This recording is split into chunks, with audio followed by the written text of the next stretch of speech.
We twitch in our sleep. Twitch when we hear this sound. And twitch on, well, Twitch. I can sharpen my claws. Catch the live taping of our podcast, the staff playing whatever game they want, and more. Check out clips and highlights in between the times we are live. CinemaSins live on twitch.tv/CinemaSins live.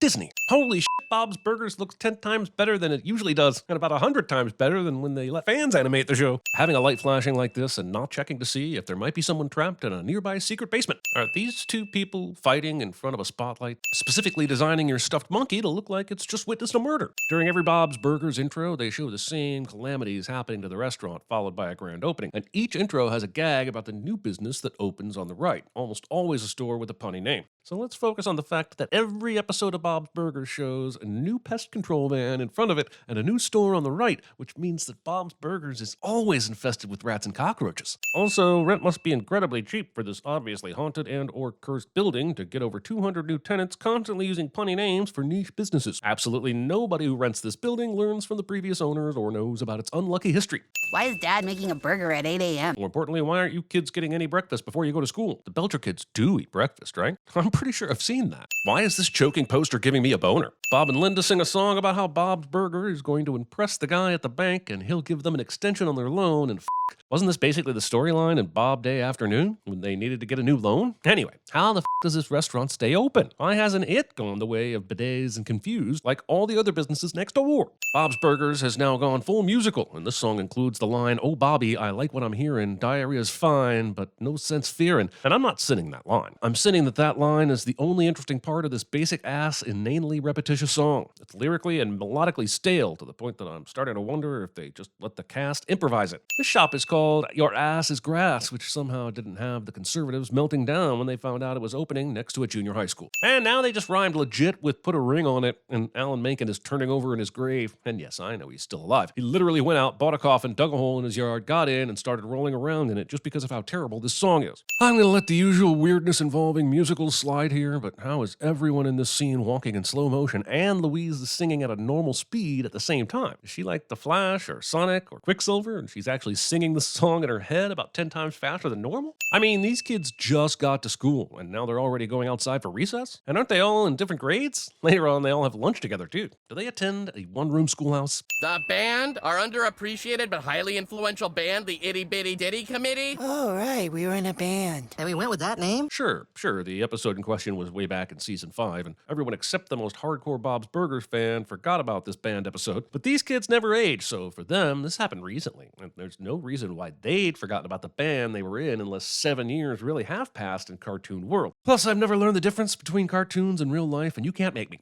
Ow! Shake my penis area! Our forefathers didn't fight to specifically define all the different areas of the genitals for you to hand-wavingly refer to it as your penis area, Jimmy Jr. The sign punnage in Bob's Burgers is nonstop and hilarious, and if you thought we weren't going to take a sit-off for it, you don't know us very well, and also probably didn't watch the CinemaSins video where we removed a sin for the exact same thing. Hey, there's gonna be more business down at the Wonder Wharf because of the Octo Wharf anniversary. How many times does this restaurant hope an event is going to give them more foot traffic, and it never works? And you'd think the quality burger that Bob supposedly makes would have gotten around town by now, but no. It's always these two schlubs and no one else who comes to eat these burgers. And they're singing the same song again. This song is a musical equivalent of Michael Myers in every Halloween movie. You can't kill it, it always comes back, and you aren't sure how it's doing so much damage because it moves so slowly. I mean, you can't get in the door. Customers need that, usually. Right, which is why insurance is going to cover your loss of business and you're going to be able to pay off your loan and the movie will be done in 10 minutes, right? This is in no way caused by old and leaky outflow pipes. Right, which is why you're going to sue your landlord for compensation and you're going to be able to pay off your loan and the movie will be done in 10 minutes, right? Bob stands here and stares out this window for the entire day, which is problematic on a few levels. First, how did he not use the restroom the entire day? Also, well, that's pretty much it. He really should have had to pee.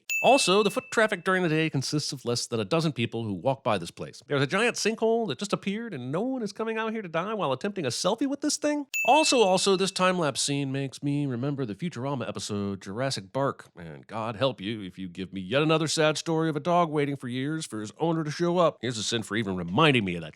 Tina rode Jericho down the beach. Jimmy Jr. rode his horse, Verico. Colt Nay rhyming Mustang. All my favorite stuff in one place. You, my main horse Jericho. If only there were... Oh, there they are. Okay, so the sexy zombies make an appearance, but what about that boy band you love so much? Boys for Now. You have posters of them hanging up in your room, but I don't see any sexy zombies. Whoa, Jericho. I hate stopping. Wasting Paul Rudd as the voice of a fantasy horse who doesn't like to stop. What's happening? What's happening right now? Well, underused Paul Rudd fantasy horse who doesn't like to stop. What's happening is a very cliche girl crushes on a boy plotline in a movie that should probably be better than that. Placing your outlets this close to the door. Did he just spin into a completely new look in the real world before it was even a fantasy? How? Why? Just because your animation BB doesn't give you the right to play fast and loose with the physics of your world, mullet wigs can't just appear from nowhere. That has to be earned. And maybe figure out if music is, I don't know, your thing. But everyone loves us. No, they were being nice. See? They left. The real fantasy is that you can leave a sold-out concert this quickly without all the bottlenecks and the people stopping right at the exit to have a discussion while people try to file past them. Is that a city on top of that spaceship? That doesn't seem very space travel friendly. Fellas, please, I've got a situation at school. Chloe Barbash called me a baby. So now all three of the Burger children have introduced their surprisingly generic B, C, and D plots. Why do we need so many different plots to get us through a movie? This is like when Despicable Me or Ice Age just gave everyone something different to do because they didn't have the ability to serve every character in the main storyline after so many sequels. And I'm going to go out on a limb and say Bob Burgers wasn't shooting for fourth Ice Age movie energy when putting this together. Wait, back up. Did you say you've had them since preschool? Yes, you don't know the story? Using the talking stuffed animals in your fantasy for expositional purposes.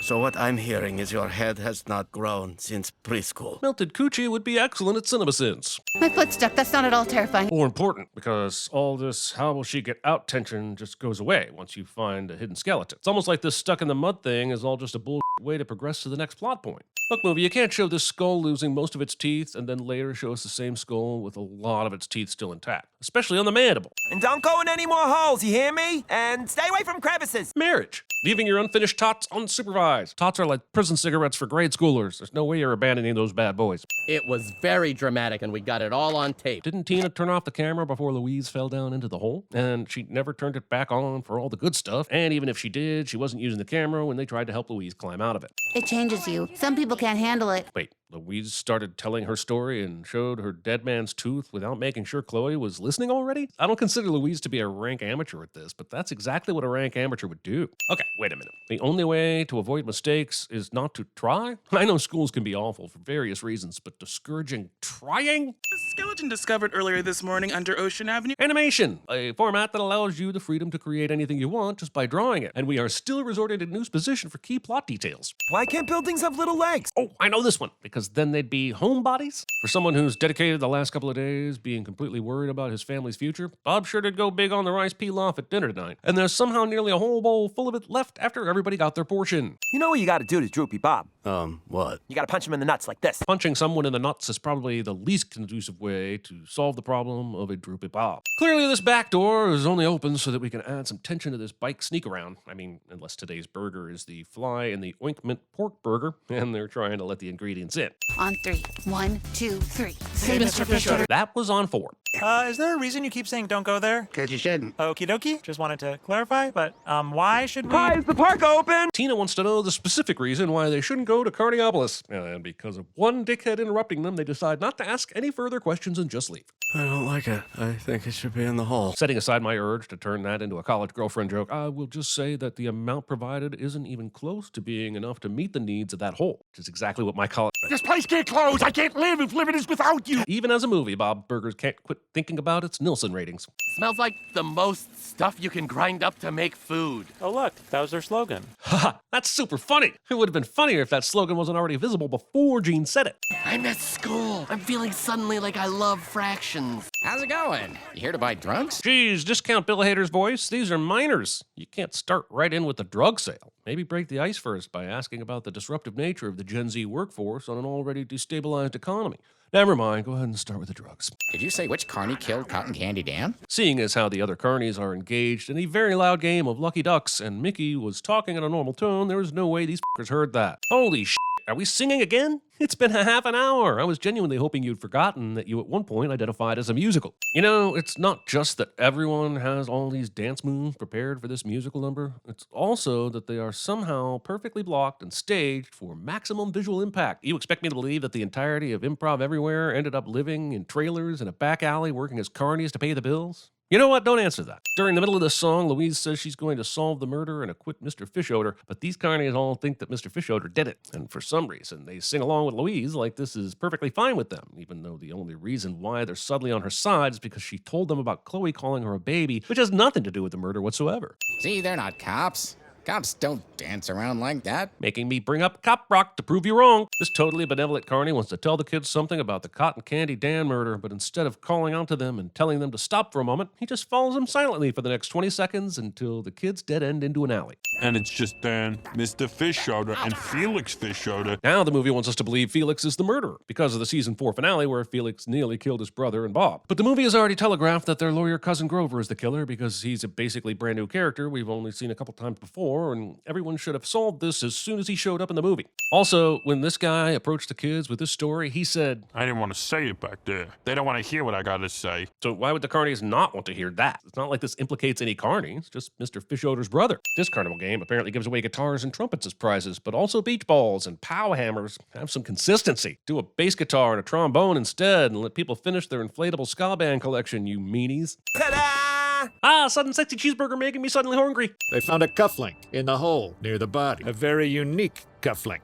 Custom. It's a banana wearing a graduation hat. You'd think this would mean the cops could show this around to various shops that make cufflinks and maybe even cross-check with Mr. Fishoder's close relatives, but why do that when you have such an open and shut case? And your coffee says Sergeant Bosco on it. How the f*** did Tina see that? Yes, Bosco's name is visible to anyone who walks directly up to the car on the driver's side, but the kids came in from the passenger side and through the back seat, where the name is invisible. I can't take my eyes off this dog mascot's tongue. It moves with the physics of a real tongue. Is it also moist? Why do they make the tongue on this costume so realistic? Yeah, I just got Just like Andy's toys, the Belcher kids are warned before someone walks through the door and discovers them. All right, don't look, don't look, don't look, don't look. As Felix has been FaceTiming with Fanny this whole time, how has she not seen the outfit he's already wearing? Fanny. British brothels. Let's talk about this formation, shall we? None of Gene's weight is still being supported by the platform, so he has his entire weight to support while holding on to Tina, who has both her and his entire weight affecting her while holding on to Louise, who has all 3 of their combined weights impacting her ability to hold on to the wire. And that's before we even start to talk about the ab strength involved in supporting this weight horizontally instead of vertically. There's not a single part of this chain that would hold, and all 3 of these kids should be in various states of injury on the ground.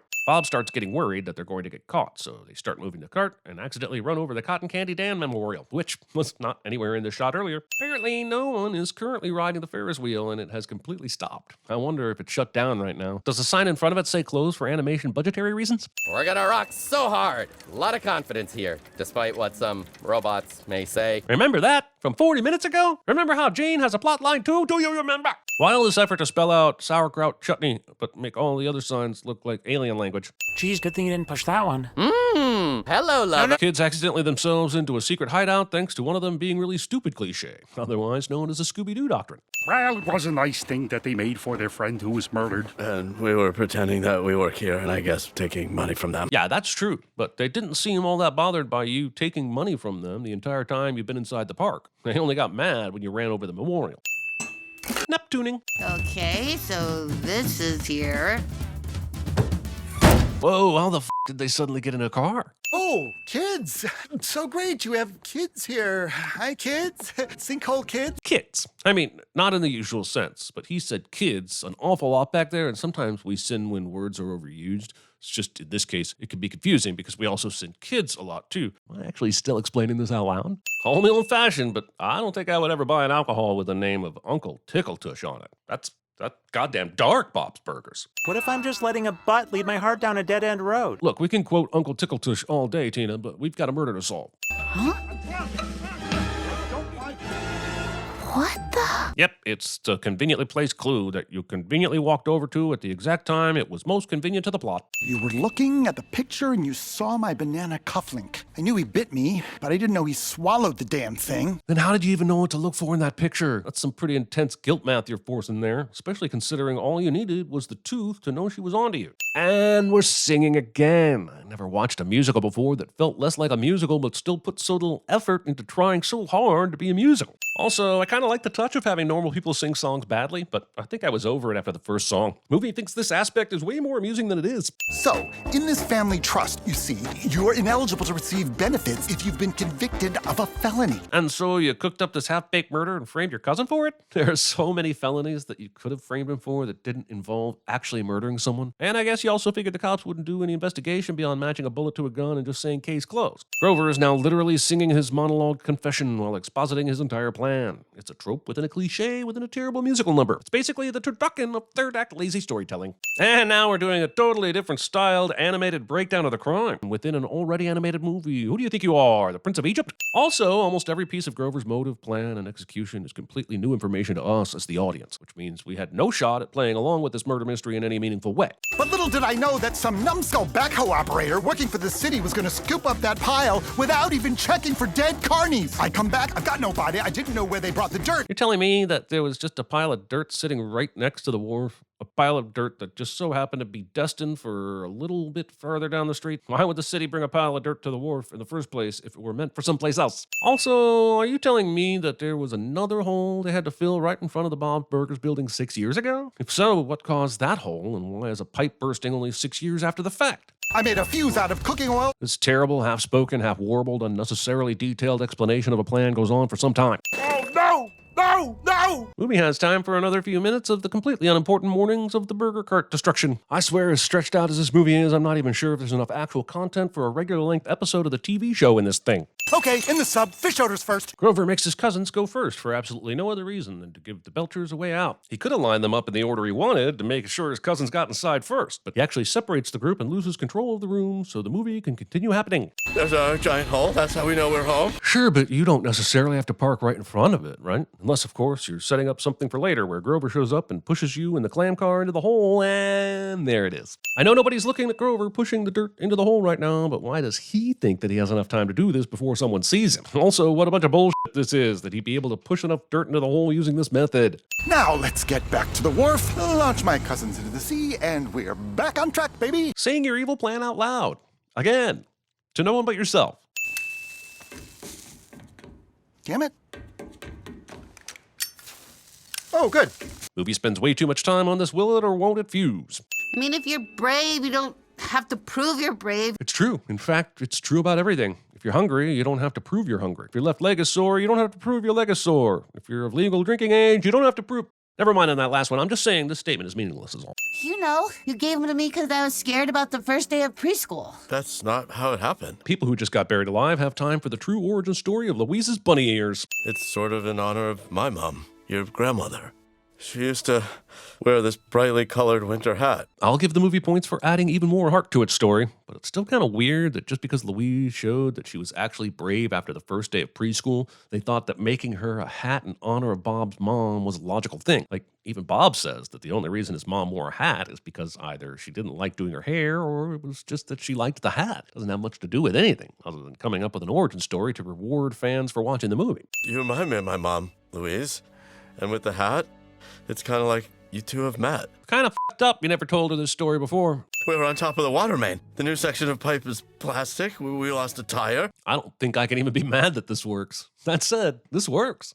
Wait, why are you following me? Seems like this is something they could have just called the cops about and not endanger their own lives over, but it's a cartoon, so I guess I'll give it the benefit of 10 cents.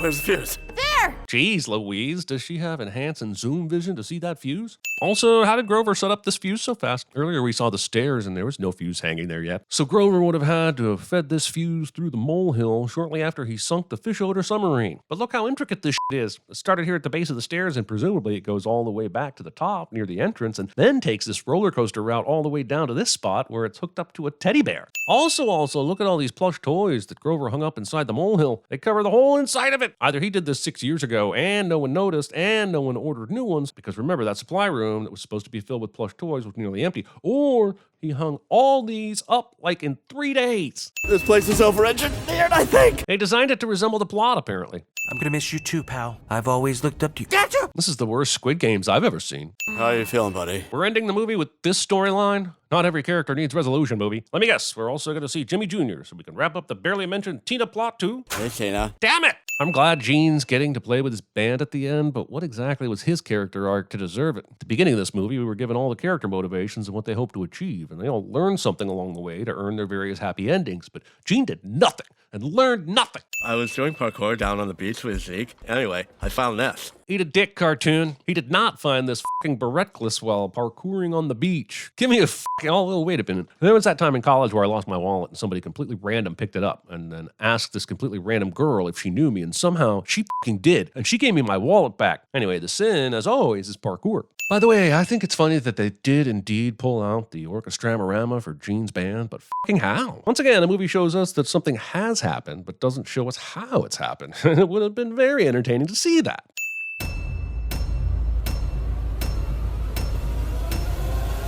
And we want to assess any possible environmental impact from your operation. For instance, the presence of noxious, possibly hazardous waste chemicals in your basement. Only one more week of school, and then I'm Summer Tina. I proclaim this the Summer of George! What's wrong, McFly? Chicken? Nobody calls me chicken. Look out! Landlord coming through! Asshole! Louise, are you okay? Still alive, but I'm very badly injured. But the good news is, I think Mr. Fishoder is innocent. Well, what do you want? I say he's guilty. Dirt. They're gonna fill in the hole. We are about to fill this hole now. Not with dirt, but with the courage of 1,000 lions. Are they playing a game with duckies? Adorably? Scrub his little ducky tummy. Ooh, he's ticklish. Go catch tadpoles or whatever kids do. Go catch tadpoles? Tadpoles. Tadpoles is a winner. Pull the lever, Gronk. That thing works? And goes places? Yeah. Jealous? We tricked her out. I love this train. This is a classic case of guy on the ground. Plan to ram it? Yeah, it's called a pit maneuver. I've done it like 1,000,000 times. Like 3 times. Gene, now hold on. I mean, you clearly said smear mud on my ass. And I'll tell you something. If you want to smear mud on your ass, smear mud on your ass.